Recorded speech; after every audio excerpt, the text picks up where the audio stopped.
As mulheres são maioria. De acordo com o IBGE, elas representam 51,3% da população e somam 77 milhões de eleitoras.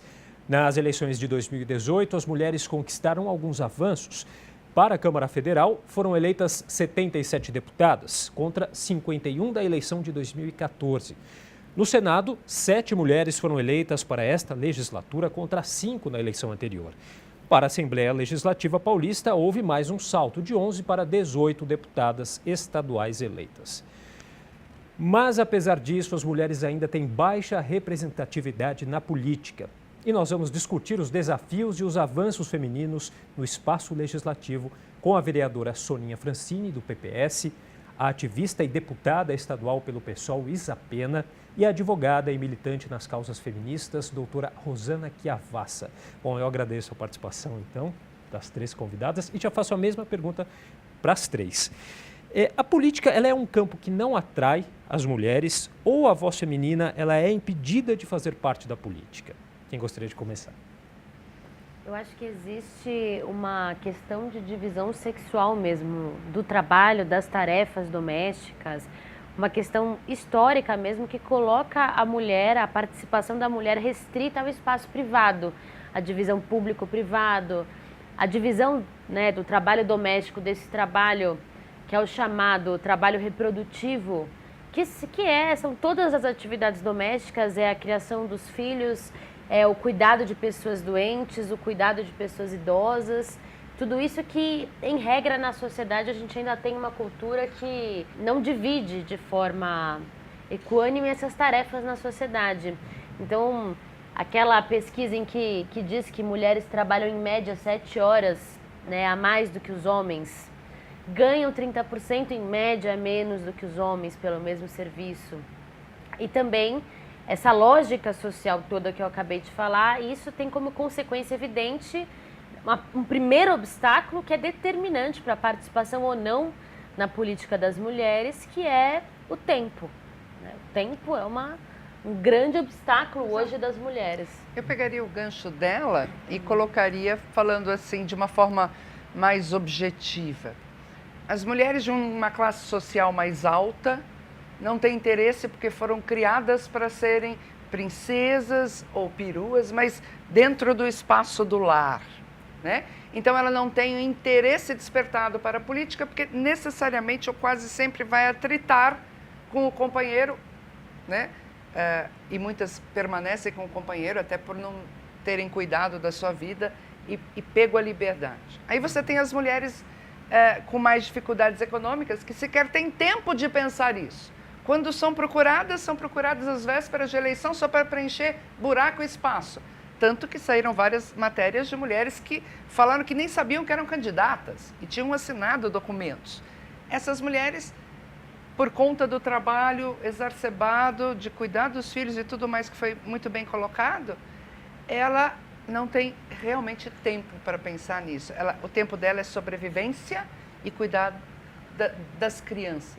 E aí você tem a cultura, que é exatamente o que ela falou. Ainda hoje, as meninas são incentivadas a serem princesas, e por princesa eu falo que é aquela moça bonitinha, sabe? Ou saradinha, toda arrumadinha, bela, recatada e do lar, porque, infelizmente, dentro de casa ela não tem o exemplo, não tem o incentivo a se libertar. Porque, historicamente, mulher liberta, Joana d'Arc, que foi queimada, né? Aquela mulher que vai à luta. Então, assim, a questão é muito forte e recai na cultura e na realidade que nós temos hoje. Bom que a Isa e a Rosana trouxeram 2 aspectos já, né? O aspecto mais simbólico do imaginário, o que uma mulher imagina para si mesma, né? Onde é que ela se vê. E nesse ponto a política ainda não ajuda, né? Porque ainda é muito masculina. E um masculino meio homogêneo, né? Cada vez que eu vejo uma matéria no Congresso e o repórter está ali, no Salão Verde, no café, homem, homem, homem, homem, homem. É impressionante. É um universo muito masculino ainda. Que bom que vem mudando a cada eleição e mudando aos saltos, né? Não tem sido uma progressão assim. A gente subiu alguns degraus a mais aí nas últimas eleições. Municipais, inclusive, né? Fomos de 5 para 11 mulheres eleitas. 20% É um número muito expressivo em relação ao que sempre tivemos.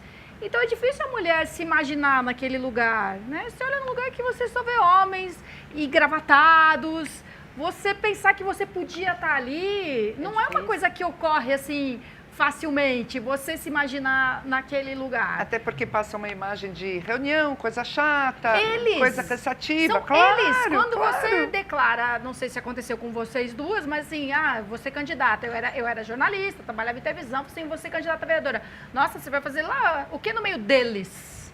O que você vai fazer lá com eles? Tudo bem que a gente usa o masculino para generalizar plurais, mas a gente estava falando de um grupo de homens.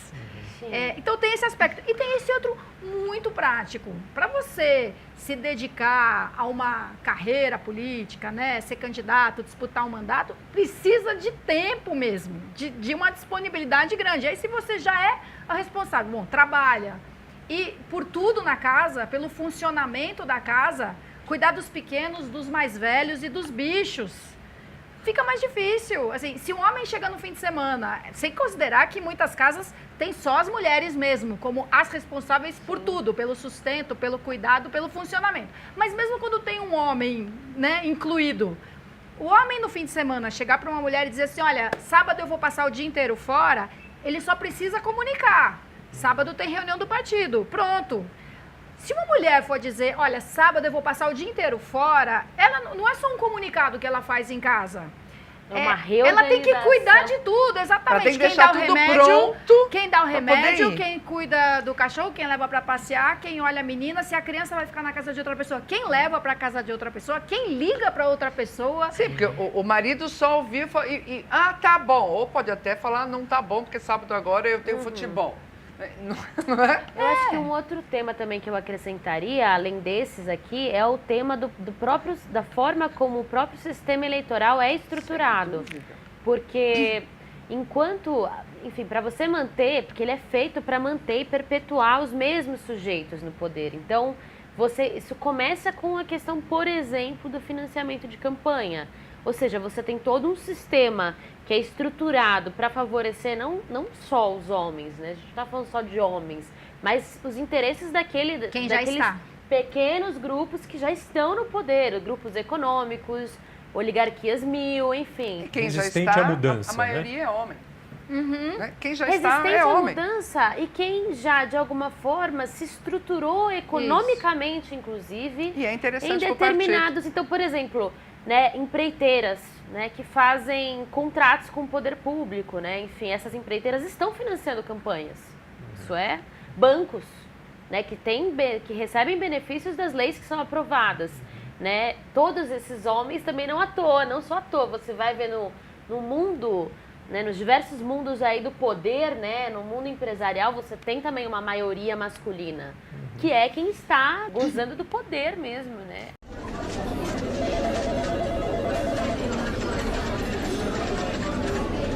Agora, qual que é a opinião de vocês com relação às cotas, né? A gente sabe desde 1997 que a lei eleitoral brasileira exige que os partidos, as coligações respeitem a cota mínima de 30% de mulheres na lista de candidatos para a Câmara dos Deputados, Assembleias Legislativas, enfim, as câmaras municipais, né? Essa lista a lei foi muito mal elaborada, porque, na verdade, deveria ser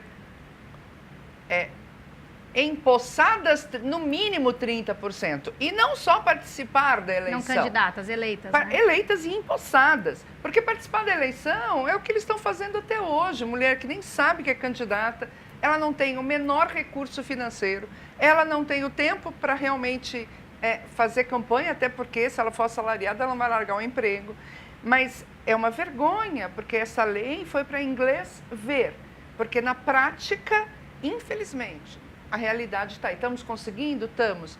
Mas à custa de mulheres que fogem dessa realidade que nós falamos aqui, que é a maioria. Essa dificuldade toda. Né? São algumas guerreiras que conseguem ultrapassar todas essas dificuldades. Então, não há igualdade posta na lei. Né? Então, afora a burla, é o que me deixa mais irritada, né, Sônia? Porque eles fazem só para cumprir a cota, mas vamos ver quantas foram eleitas, está aí, né, a indicação. É muito triste, né? Sim. A divisão de tudo, né, de estrutura, de recursos. Eu acho que a lei, sem dúvida nenhuma, representa um avanço do ponto de vista dos direitos democráticos das mulheres, né? Eu não acho. Eu acho que representa um avanço, porque antes, inclusive, você, né, aquilo que eu me lembro, né, quando comecei a militar, vai fazer, né, no partido mais organicamente, vai fazer uns 10 anos, eu me lembro que a gente chegava e era até difícil das mulheres se proporem, né, como candidatas. Ninguém pensava numa mulher para ser candidata, né? Então, sem dúvida nenhuma, para mim foi um avanço. Contudo, foi um avanço daqueles que são muito recuados ainda. Eles têm pouco impacto na vida real, e a gente sabe que nessas eleições, inclusive, né, o DEM, por exemplo, foi um partido que entrou na justiça para rever, não só o DEM, mas acho que o PSC também, o PSC não tenho toda certeza, mas foram 2 partidos que entraram no STF para reverter essa lei, que já obrigou, né, as 30% de cotas, mas os 30% para as mulheres. Aí você teve o recurso do fundo partidário, especialmente. Ia ser 30% do recurso partidário voltado para mulheres. Mas a gente sabe, sem dúvida nenhuma, que dentro dessa lógica engessada dos partidos, né, ainda mais no Brasil, que, né, tem uma cultura político-partidária assim, atrasada em vários sentidos, né, a gente sabe que houveram milhões de formas ali de você manobrar isso, né? E isso é uma tristeza.